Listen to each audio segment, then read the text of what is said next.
Le modèle que tout le monde connaît, c'est ChatGPT. ChatGPT, en gros, on tape du texte en entrée et ensuite ça va nous générer une sortie qui va nous donner une réponse qui est censée nous aider. En fait, ça coûte beaucoup d'énergie, beaucoup de temps, ça coûte vraiment beaucoup de hardware aussi, beaucoup de choses. Et un chiffre que je donne souvent, c'est que si chaque Français générait 5 pages de texte avec ChatGPT, c'est-à-dire que le ChatGPT lui répond 5 pages de texte, à ce moment-là, en termes d'énergie, on a besoin de 2 centrales nucléaires qui tournent 24 heures sur 24. Du coup, ça permet de se rendre compte un petit peu l'échelle à laquelle en fait l'IA a besoin de puissance de calcul pour tourner, et que si en fait c'est une révolution qui va être appliquée dans tous les domaines, il y aura aussi besoin de beaucoup d'énergie pour faire tourner ça, beaucoup de temps et beaucoup de choses en fait pour les mettre en place.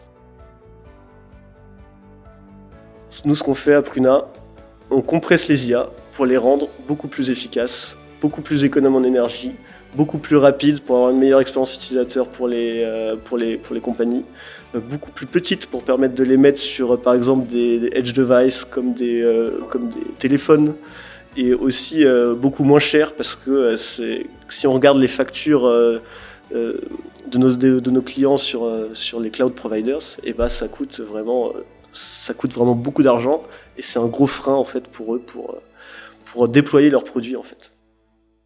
Parce que la communauté est clé, parce que l'entraide nous possède, on a décidé de mettre en lumière tous ces visionnaires. Bienvenue dans le podcast Build a City for Good de Daphne.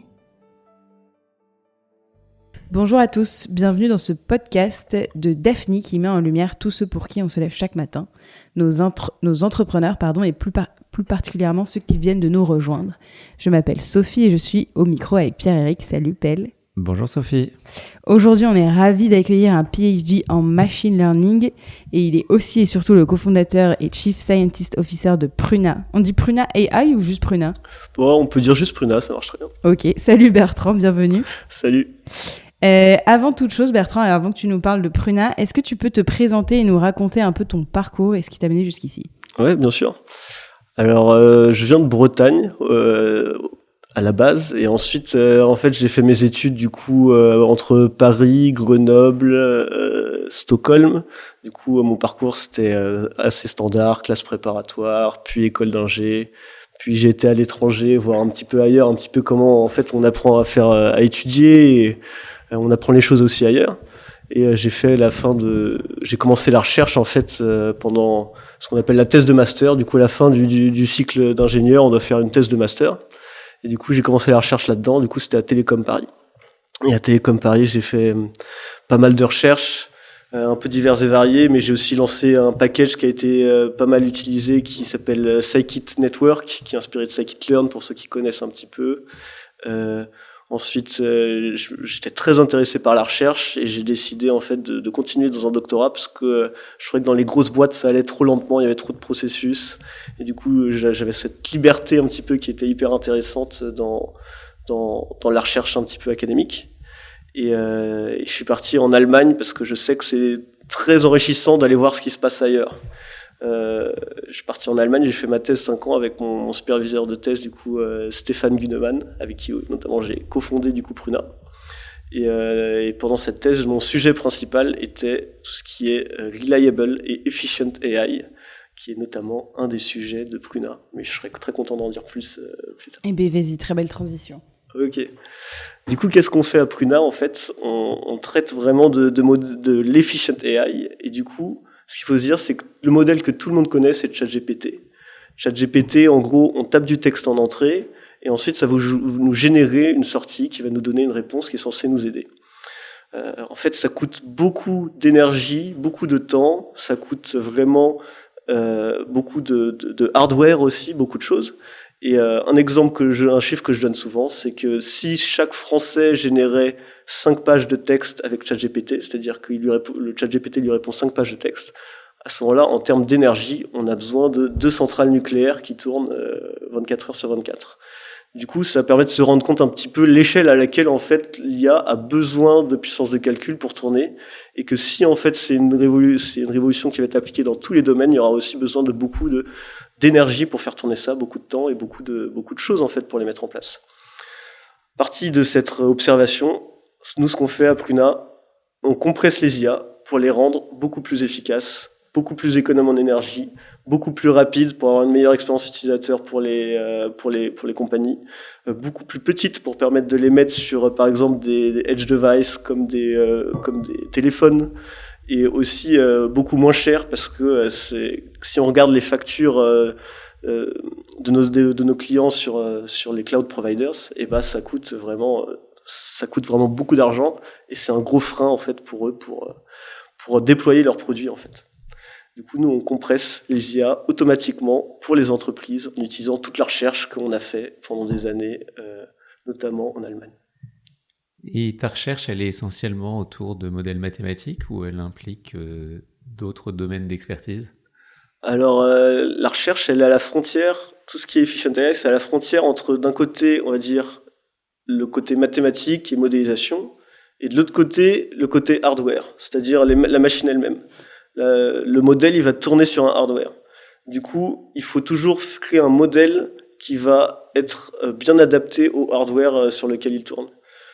C'est pour ça que c'est très compliqué de refaire tourner efficacement un modèle sur un hardware. C'est parce que ça doit être adapté. On va pas pouvoir appliquer les mêmes astuces ou les mêmes méthodes de compression si on compresse sur pour un téléphone ou si on compresse sur un GPU qui est le hardware numéro 1 pour faire tourner des IA. Et alors, comme tu parles des puissances de calcul, là, est-ce que la domination d'NVIDIA a vocation à perdurer ou un AMD ou un autre acteur potentiellement peut pénétrer le marché en ayant des cartes qui répondent mieux au modèle LLM ? On voit beaucoup d'autres entreprises qui arrivent et qui proposent d'autres types de hardware. On pense souvent à LPU de Grok, qui eux sont vraiment optimisés. On voit souvent cette photo en fait du hardware lui-même qui a un aspect visuel très différent des GPU Nvidia. C'est quelque chose qui est hyper intéressant. Après, si on regarde statistiquement, et moi je viens de la science et du coup je regarde beaucoup les données, et ben en fait on a l'impression qu'ils dominent toujours autant et que toutes les entreprises qui proposent de nouveaux hardware, elles ont du mal à vraiment pénétrer, à proposer quelque chose qui va être concurrencé en fait, du coup Nvidia dans ce côté-là.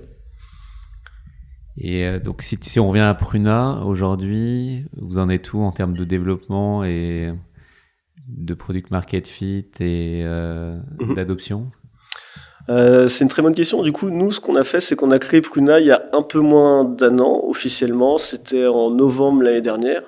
Et là, ce qu'on a fait pendant cette première année, en fait, on a développé notre premier produit, on l'a mis en production chez nos premiers clients qui l'utilisent des milliers d'heures par mois. On a aussi montré un petit peu ce qu'on sait faire en fait à la communauté en mettant plein de modèles compressés open source. Une des choses où on est très fier, c'est qu'on est le premier contributeur sur Hugging Face en termes de modèles. Hugging Face, c'est un énorme repo où il y a tous les modèles d'IA qui existent. Et nous, on a 6500 modèles que des gens utilisent des millions de fois. Et du coup, on est très fiers, on va dire, de tous ces avancements. Et là, on a fini notre levée de fonds qu'on va annoncer bientôt. Et on est en phase en fait d'expansion. On va essayer d'agrandir les équipes, d'intégrer notre service à plusieurs endroits et des choses comme ça. Et ces modèles de compression, vous les avez inventés vous êtes parti de zéro? Il y avait déjà des modèles existants, mais qui étaient à peaufiner, on va dire. Alors, du coup, il y a les modèles d'IA. C'est des modèles qui existent déjà. On dit qu'ils sont pré-entraînés, c'est-à-dire qu'elles ont déjà vu des données pour un domaine spécifique. Par exemple, il y a Llama qui est très connu de Facebook. Du coup, ça, c'est des modèles pré-entraînés. Mais nous, on va appliquer des méthodes de compression sur des modèles comme ça. Et ces méthodes-là, c'est des méthodes que soit on a développées, et du coup, on a une grande expertise dessus, soit, en fait, on connaît aussi, on se nourrit, en fait, de toute la recherche existante, qui est difficile à mettre en production, parce qu'il y a un gros gap entre le stade de recherche et le stade de mise en production, on va dire, de toutes ces méthodes. Et ça, on l'utilise aussi. On va pas se restreindre simplement à utiliser des choses que nous, on a développées, parce qu'on sait qu'il y a plein de choses qui existent, il y a plein de chercheurs qui travaillent sur ce sujet. Et quelle est l'économie que vous permettez de générer, en tout cas le niveau de performance que vous extériorisez ? Ouais, c'est une très bonne question. Alors, Globalement, je suis obligé de dire ça dépend, parce que ça dépend en fait du type de modèle et du type de hardware. Comme je dis, c'est à la frontière entre modèle et hardware. Du coup, la plupart du temps, en fait, on va faire entre du x2 minimum pour la plupart des modèles. Une centrale déconomisée. Voilà, exactement. Et jusqu'à du x100 en fait. On peut faire même du x180 pour certains types de modèles. Et globalement, si je peux donner quelques catégories, c'est que ça dépend du type de données, on va dire, que ces modèles processent. Et du coup, il y a des modèles LLM qui, là, on va pas faire du x100 à tous les coups, mais il y a des modèles qui processent des images purement. On dit computer vision souvent. Et ben là, on peut faire vraiment des grandes accélérations et des grandes économies. Et tu as évoqué tout à l'heure que vous aviez des clients qui vous utilisaient déjà. Tu peux en citer quelques-uns ou nous dire un peu la typologie de ces clients ? Je peux expliquer au moins un petit peu quel type de tâches ils ont. Ça, je pense que je peux facilement l'expliquer. Du coup, par exemple, un des clients qu'on a, c'est ils doivent faire de la génération d'images. En gros, ils ont une image, par exemple, ils ont une image d'appartement, on va dire ça comme ça, avec où il n'y a pas de meubles dedans. Et ce qu'ils veulent, c'est rendre l'image plus sexy en rajoutant des meubles. Comme ça va améliorer, on va dire, l'expérience utilisateur qui, voilà. Ils vont être intéressés d'acheter, on va dire, cet appartement. Et ça prend beaucoup de temps, en fait. On peut utiliser une IA pour rajouter des meubles automatiquement, mais ça prend du temps. Ça prend entre 10 et 15 secondes, on va dire, si on n'optimise pas l'IA. Et dans ces 10 et 15 secondes, l'utilisateur, il va juste quitter la plateforme. Nous, ce qu'on permet de faire, c'est qu'on fait en sorte que ça va durer 4 secondes, voire moins. Et là, le client, il va rester sur la plateforme. Mais en fait, en pratique, on a vu des démos où, en fait, on passe de 2 minutes d'expérience utilisateur avant qu'on utilise notre plateforme à je sais pas, quelques dizaines de secondes, et le client est très satisfait avec ça. Alors, si on revient à l'IA et qu'on parle de manière plus macro, comme pour chaque révolution, il y a une catégorie de la population qui doute de l'impact de l'IA. Comment tu vois les choses de ton côté ? Donc, on a commencé par l'avènement des modèles, et finalement qui sont arrivés très rapidement. Il y a toute la couche d'infrastructure dont tu es en train de parler, et où Pruna se positionne. Et puis, il y a toute la couche applicative. Comment tu vois un peu l'évolution de ces trois layers ? Et puis, avant ça, du rôle de l'IA dans la société et dans notre vie de tous les jours à court et moyen terme. Du coup, les trois layers que tu cites, c'est applicatif, c'est infrastructure... modèle, infrastructure et application. Okay. Alors, je pense qu'en termes de modèle, il y a déjà beaucoup de choses qui sont faites. En fait, des modèles qui sont capables de faire des choses folles en médecine, ça existe. S'il y en a qui sont intéressés, AlphaFold, c'est un modèle qui a fait beaucoup de bruit notamment. Du coup, au niveau des modèles, il y a plein de choses qui sont faites en termes de texte, en termes de génération d'images, en termes de plein de choses. Du coup, ça, c'est quelque chose, je pense, qui a déjà été réalisé. En termes d'infrastructure, ça, c'est quelque chose qui est souvent plus compliqué parce qu'on a besoin aussi de beaucoup de puissance de calcul, et c'est quelque chose qui est très limitant pour les boîtes. On parle souvent de shortage en GPU, c'est-à-dire que les GPU qui sont ce type de hardware que tout le monde a besoin, en fait, pour utiliser l'IA, il y en a pas assez, en fait. C'est pour ça que Nvidia, ils arrivent à en vendre tellement, en fait, de ces machines-là à des prix exorbitants. C'est parce que, en fait, c'est rare cette denrée. C'est pour ça qu'on a investi dans Pascal. Voilà, c'est ça. Petit placement. Et du coup, ça, c'est quelque chose déjà qui est assez difficile. Et après, sur le troisième aspect, l'aspect applicatif, c'est les gens, ils ont besoin d'avoir confiance et d'être capables d'utiliser l'IA. Et souvent, quand je discute avec des spécialistes, par exemple en médecine ou, je sais pas, dans des projets légaux, ils ont du mal à faire confiance en l'IA. Ils ont besoin d'une interface qui va leur donner confiance et sur lesquelles ils pourront aussi avoir un certain contrôle.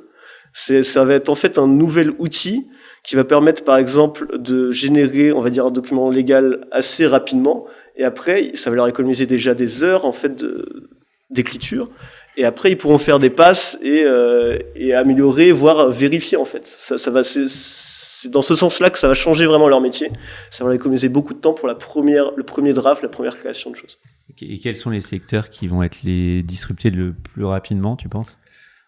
Plus rapidement, alors là, je pense qu'il peut en avoir Beaucoup, je peux en citer beaucoup parce que, comme je disais, il y a des modèles pour chaque industrie. Le médical, je trouve, c'est toujours fou un petit peu tout ce qu'il y a en termes de découverte de nouveaux médicaments et tout ça. Je recite AlphaFold, mais il y a plein de modèles que aussi on a développés dans notre labo quand j'étais doctorant, qui s'appelle GemNet, DimeNet et tout ça, que des gens comme Google sont super intéressés. Du coup, ça, c'est une industrie définitivement, je vois vraiment beaucoup de choses. Aussi dans le domaine de la création, l'artistique, pour avoir des premiers drafts. Ça, beaucoup de aussi des clients qui sont intéressés vraiment d'avoir la création, je sais pas, d'emojis ou tout ce qui est dans le jeu vidéo. Ça, c'est des choses qui est très intéressant aussi pour l'IA et facile à procéder. Et peut-être le dernier truc que j'ai, le légal. Tout ce qui est lié au légal, avec des documents qui doivent faire 120 pages, qui sont durs à générer, tout ça. On a plein de boîtes qui arrivent vers nous et qui disent en fait on voudrait remplir ce document automatiquement. Ça normalement ça nous prend des heures, des jours avec des humains. et du coup en fait on peut juste donner à l'IA on input plein de documents en entrée et il va générer, on va dire. Si on revient à Pruna, chaque aventure entrepreneuriale est d'abord une aventure humaine. Tu peux nous parler de tes associés peut-être ? Ouais, bien sûr. Du coup peut-être que je peux revenir au tout début, voilà, la genèse exactement. Du coup, moi au début en fait je faisais mon doctorat et je faisais mes papiers, on va dire, dans mon coin et j'étais curieux un petit peu de savoir à quel point tout le monde pouvait faire ça chez lui de la même manière. Du coup, j'ai essayé d'estimer combien ça coûte en termes de puissance de calcul de juste faire un de mes papiers. Et je me suis dit, sans doute tout le monde peut le faire, mais en fait quand j'ai calculé ça faisait 10 000 euros. Du coup, tout le monde peut pas le faire avec son ordinateur de son côté. Et après, je me suis dit, en fait, moi, je suis pas le pire. Il y a des gens, ils font des papiers bien plus costauds que moi en termes de puissance de calcul. Et quand on regarde Google, qui utilise des centaines de hardware, des TPU normalement en parallèle, ça coûte des millions d'euros. Et du coup, là, je me suis dit, c'est clairement pas accessible à tout le monde. C'est dommage parce que c'est une technologie vraiment folle, mais tout le monde peut pas y accéder. Et aussi, c'est pas durable, c'est-à-dire que ça grandit beaucoup, mais ça consomme tellement, en fait. Ça consomme, on peut revenir aux chiffres qu'on avait au début. 2 centrales nucléaires, on peut pas se permettre. Qu'en France. Voilà, que en France. Du coup, ça, c'était la base. Et après, je me suis dit, OK, je suis intéressé de partir sur le projet vraiment, partir sur un projet start-up pour avoir un vrai impact. Pas retourner dans une entreprise où il peut y avoir des processus lents, pas retourner dans l'académique où j'aurais l'impression de pas avoir un impact réel, mais je vais aller vraiment donner un vrai impact. Et du coup, j'en ai discuté avec notamment Stéphane, qui était mon superviseur de thèse, et lui qui était vraiment ouvert et qui m'a laissé le temps, en fait, d'un petit peu structurer ça et de candidater pour avoir des premiers fonds avec l'État allemand ou des choses comme ça. Et ça a vraiment beaucoup aidé. Et du coup, Stéphane, il m'a beaucoup aidé là-dedans. Et ensuite, j'ai aussi du coup récupéré une des personnes avec qui j'ai beaucoup travaillé dans mon labo, qui est John, qui a aussi beaucoup travaillé avec moi, et on a fait des papiers de recherche, notamment sur tout ce qui est compression d'IA. Et il manquait une pièce, on va dire, une pièce à l'équipe qui était avoir un profil un peu plus entrepreneurial, qui est capable en fait de parler de ce qu'on fait et de vulgariser ce qu'on fait. Et là, c'est du coup Ryan, avec qui j'ai étudié en classe préparatoire. Et du coup, on s'est réunis, on a réussi à faire une équipe qui a bien marché jusque-là, je pense. Vous recrutez un petit peu ? Pas encore, peut-être ? On recrute même beaucoup en ce moment. Du coup, au début, on était les 4 cofondateurs. Mais là, on se met vraiment à recruter beaucoup. On est déjà 6 au total. On a 2 autres personnes qui ont accepté la semaine dernière. Et je pense que le but, c'est d'être entre 10 et 15 assez rapidement. Ouais, du coup, c'est quel genre de profil ? On a 3 équipes.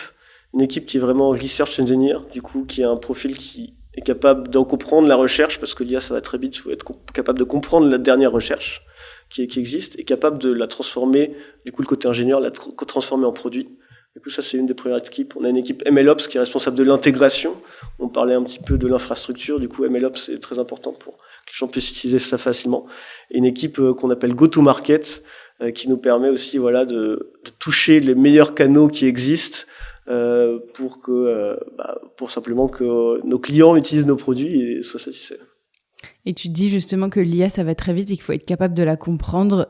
Quel conseil tu donnerais à une entreprise pour pas être à la ramasse ou même à un individu? Comment tu fais pour rester toujours à la page de ces dernières innovations qui arrivent tout le temps?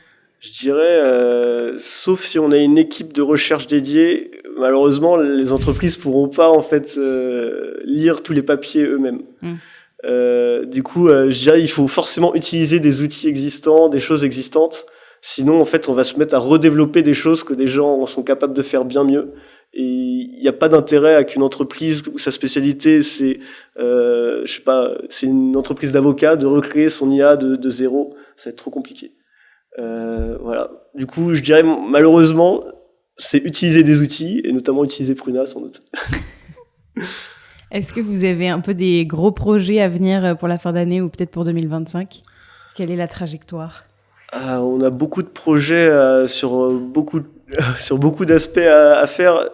Alors, une des premières choses qu'on a à faire, c'est bien sûr le recrutement. Ça, on veut que ça aille vite parce que... À bon entendeur. Voilà, c'est ça.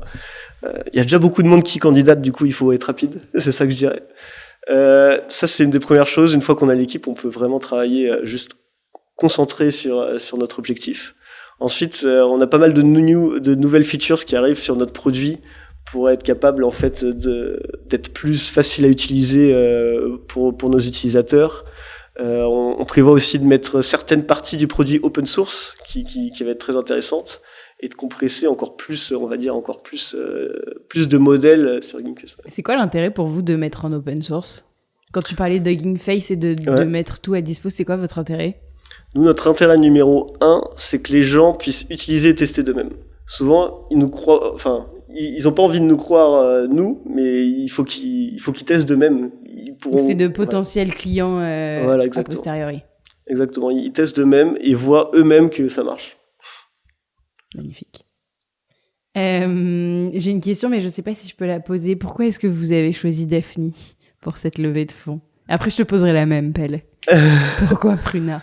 Daphni, on a eu un vrai match avec eux parce que on a senti qu'ils étaient vraiment prêts à nous aider, à nous accompagner, et notamment on le voit par ce podcast qu'ils nous mettent en valeur.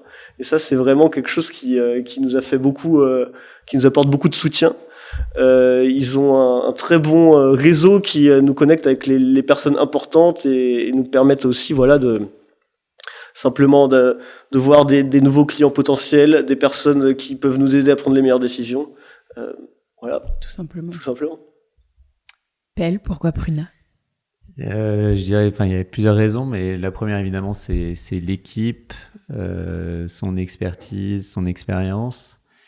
La deuxième, c'est qu'on en est convaincu, et c'est lié à la question précédente que l'IA va tout révolutionner, même si il y a quelques personnes pour contester cette thèse. La rupture va être gigantesque et plus que toutes celles qu'on vient de connaître récemment, notamment même celles autour du cloud, autour du mobile. On n'imagine pas encore toutes les conséquences en termes d'application, d'usage, de nouveaux usages, de nouveaux marchés, etc. Et la troisième, qui est fondamentale pour nous, parce que c'est notre thèse d'investissement depuis 2016, c'est que tu l'as très bien dit, vous économisez, vous développez des technologies qui sont frugales. Et donc ça permet de profiter des technologies tout en répondant à notre thèse, qui est d'avoir un impact positif d'un point de vue sociétal et environnemental. Et là, l'empreinte carbone, elle est clairement réduite. Et l'usage des technos est inéluctable, mais il faut aussi développer celles qui permettent de répondre aux enjeux du moment, et notamment autour de l'environnement. Et vous êtes pile dans la thèse. Merci, ça fait plaisir à entendre. Est-ce qu'on a d'autres choses à se dire? Bertrand, est-ce que tu as des messages à faire passer? Vous recrutez, ça c'était un premier message. Moi j'ai une question. Est-ce que, par rapport à tes expériences multiculturelles, qu'est-ce que tu retiens de tes différentes expériences dans les différents pays, et d'ailleurs en intégrant la France, qu'est-ce qui est différent et mieux? Et en France, il y a plein de choses qui sont différentes et mieux qu'ailleurs, mais que ce soit en Allemagne ou à Stockholm. Ou même, on sait qu'on peut même parler de Grenoble parce que, moi, je suis de Grenoble. et finalement, Paris est tellement, la France est tellement centralisée qu'il y a aussi plein de choses à apprendre et à tirer de la province. Et donc, un jour, j'espère que on sera plus décentralisé. Ah, ok. T'es pas obligé de parler de Grenoble, hein. C'était juste c'était un placement produit. Vive Grenoble. Vive Grenoble, ouais. C'est une très bonne question. Alors, j'ai été aussi pas mal aux États-Unis pour faire de la recherche. J'ai été aussi en Angleterre à un moment où j'étais. Mais génial. Donc, du coup, un peu toutes ces expériences-là. Ouais. Moi, quelque chose qui m'a, on va dire pas choqué, mais que je remarque le plus entre la différence entre, par exemple, la France notamment et la Suède et l'Allemagne, c'est vraiment, j'ai l'impression qu'en Suède et Allemagne, on peut vraiment faire confiance aux gens sur beaucoup de choses. En fait, très directement. En fait, si quelque chose a été un accord, en fait, on peut lui faire pleinement confiance. Il y aura pas de problème. Ça va se passer tel quel. On n'a pas besoin de le vérifier. Il y a des exemples tout bêtes de la vie commune, la vie commune où simplement, par exemple, il y a moins de vols. Si on compare Paris et Munich, c'est une grosse différence. Mais aussi, en fait, c'est des choses toutes bêtes comme les meetings. Ils ont un plan très structuré dès le début. Ils sont à l'heure. Comme notre podcast, quoi. Ouais. Très structuré. Très. On était à l'heure. Ouais, mais je pense que c'est aussi ça qui m'a attiré un petit peu au début avec l'Allemagne et la Suède. C'est vraiment avec ce côté un peu chercheur scientifique. J'aime bien ce côté structuré là et du coup ça m'attire un peu. Rigoureux. Voilà, rigoureux. Ça paraît un peu comme un préjugé, mais c'est quelque chose, je trouve, qu'on observe quand même. Dans l'équipe, on dit qu'il y a des saltimbanques et des géomètres. C'est un peu ça, finalement. Ouais, c'est un peu ça, je pense. Mais après, il y a quand même un avantage à la France, c'est une sorte de flexibilité que des pays n'ont. Et de créativité. Ouais, et de créativité. Exactement. Ça a l'air de préjugé, mais c'est quelque chose que j'ai ressenti vraiment à travers mes expériences. Et la flexibilité, être capable de prendre un peu de temps pour faire autre chose, créer un nouveau package, dans mon cas par exemple, ou des choses comme ça, ça permet en fait de créer des nouvelles opportunités. Et est-ce que tu confirmes que le niveau de maths des ingénieurs français fait partie des meilleurs, puisqu'en fait il y a tout cette dynamique là autour de l'écosystème d'ingénieurs, plutôt de matheux français, qui est extrêmement porteuse. Et tu as pu le constater, toi, par rapport à tes expériences à l'international? Je pense... moi j'ai fait ma prépa il y a 10 ans. Et je pense que le niveau de maths qu'on apprend en classe prépa, parce que c'est principalement à ce moment-là qu'on acquiert ce niveau vraiment solide, il est clairement supérieur à d'autres endroits. Genre on a en 2 ans de classe prépa, j'ai l'impression que on connaît plus de maths que après à la fin de l'université dans plein d'universités à l'international. Genre même maintenant dans ma recherche, je me suis souvenu en fait de théorèmes ou de choses comme ça que j'avais vu en classe prépa et qui ont été utiles dans ma recherche et qui étaient nouveaux pour plein d'autres. Du coup, ça fait 10 ans, peut-être que c'est un petit peu passé comme évaluation, on va dire, du niveau de maths, mais je pense qu'on a toujours un niveau très solide en maths. Et je le vois aussi en faisant les entretiens des candidats pour Pruna qu'ils sont très solides. Et si on pose des questions plus perso, t'as des passions dans la vie en dehors de l'IA et de Pruna? On a un sportif avec nous. Exactement. J'adore le sport et du coup je fais pas mal de foot. Juste à côté de l'Allianz Arena, qui est le stade de Munich, pas à l'Allianz Arena même, mais presque professionnel, on va dire ça comme ça. Et sinon, j'adore tout ce qui est sport en fait, le vélo, la course, tout ça, je suis très fan. Nous aussi, on adore. Ouais. C'est pour ça qu'on s'est... Parce qu'on l'a pas dit, mais on est quand même actionnaire de Pruna. Ça va être annoncé prochainement. Ça sera annoncé, ouais. Bon, on a fait le tour ? Est-ce que tu as des choses à ajouter ? Si tu devais expliquer à des jeunes étudiants les raisons pour lesquelles ils doivent rejoindre le marché de l'IA, tu vois, s'ils se posent des questions, quels sont un peu les 2-3 arguments que tu donnerais Donc il y a celui qui peut être évident, qui est de dire que ça va tout révolutionner. Ouais. Et comment ils peuvent adresser l'IA sans être obligatoirement un expert comme toi en maths? Est-ce qu'ils peuvent l'être en ayant de très bonnes connaissances en data science? Et s'ils veulent travailler plus sur la partie applicative au produit, qu'est-ce que tu leur recommanderais de faire pour être performant? C'est une très bonne question. Alors, une des raisons... Et pourquoi on dit ça? C'est que finalement, 50% des métiers de demain n'existent pas. Et demain, c'est dans 10 ans. Et il va y avoir tellement de nouveaux métiers autour de l'IA qu'il va falloir acculturer le marché pour qu'il y ait plein de compétences qui rejoignent ce secteur. Oui. C'est une très bonne raison. Elle est évidente, cette raison, mais parce que ça va révolutionner tous les métiers, c'est important de connaître l'IA. Mais déjà, la deuxième raison, c'est parce que c'est vraiment intéressant, excitant de voir toutes les opportunités en fait que ça crée. Et on n'a pas besoin de connaître le très bas niveau de l'IA, de savoir comment ça marche mathématiquement pour faire des choses intéressantes. Il y a aussi, même à Pruna, il y a des postes dont on a besoin. Ils n'ont pas besoin de connaître les mathématiques derrière, mais juste comprendre comment parfois brancher de manière intelligente deux modèles ensemble. Quels sont les cas d'utilisation qui sont pertinents. Ça, c'est des choses que tout le monde peut faire en passant un petit peu de temps en fait à comprendre juste comment ça marche. Et il n'y a pas besoin d'un niveau d'études, on va dire, d'avoir bac plus 10 ou des choses comme ça. Tu peux t'auto-former, t'as des tutos, des formations en ligne. Ah oui. Ouais, il y a plein de formations. Moi, il y a des cours que j'aime bien. Là, malheureusement, c'est des cours américains, mais les cours du MIT, tout ça, ils sont vraiment géniaux. La plupart du temps, ils sont sur YouTube gratuitement, et on peut se former en fait très rapidement à un très bon niveau. Soit que ce soit le côté très mathématique, soit que ce soit le côté en fait ingénierie pure, quoi. Intéressant. T'as une punchline qu'on doit retenir après ce podcast? Une punchline liée à Pruna? Liée à ce que tu veux. Liée à ce que je veux. Nous, notre punchline chez Pruna, c'est make AI great, make great AI accessible and sustainable. c'est notre punchline à nous. On finira là-dessus, c'est parfait. Merci Bertrand. Voilà. Merci Bertrand. À plus, ciao.